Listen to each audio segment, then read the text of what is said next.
When you design a system, one of the first questions you face is how many tiers it should have.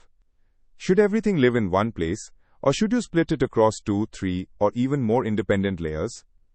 In this video, we will compare each option honestly so you can recognize the pattern in a real system and choose the right structure for your situation. Every application, no matter how small, does the same three things. It presents information to a user, it runs business logic, and it stores data. The real architectural question is not whether those responsibilities exist, they always do, but whether they live in the same process, the same machine, or spread across separate network systems. That choice is what tier count is all about. Think about how restaurants scale. A food truck is fast to set up, and one person does everything, but that person becomes the bottleneck. As you add staff, a dedicated server, then a full kitchen brigade, each person can specialize and work in parallel. However, they also need to communicate, and if one role is absent, the whole chain stalls. Tiers in software work exactly the same way. Here are the 4 configurations laid out from simplest to most distributed. A 1-tier system bundles everything into one place.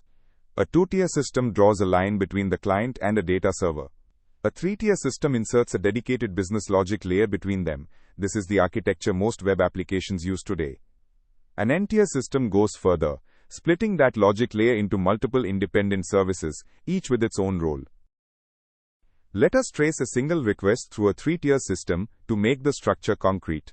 The user clicks something in the browser, which is the presentation tier.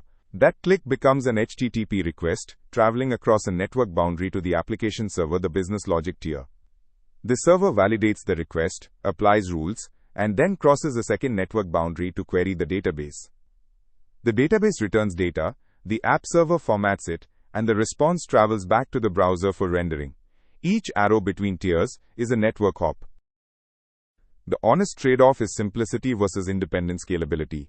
With fewer tiers, you ship faster, debugging is straightforward, and there is less infrastructure to operate. But when one part of the system needs to handle more load, you must scale the whole thing together.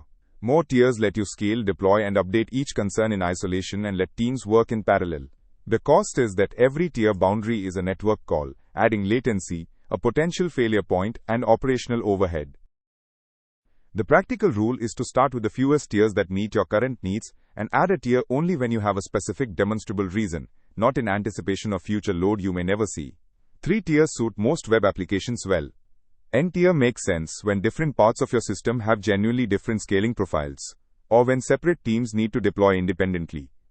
Every tier you add must be justified by the operational burden it introduces. To wrap up, the number of tiers in your architecture is a deliberate choice about where responsibilities live and how they communicate. More tiers give you flexibility, fewer tiers give you simplicity. Neither is universally correct.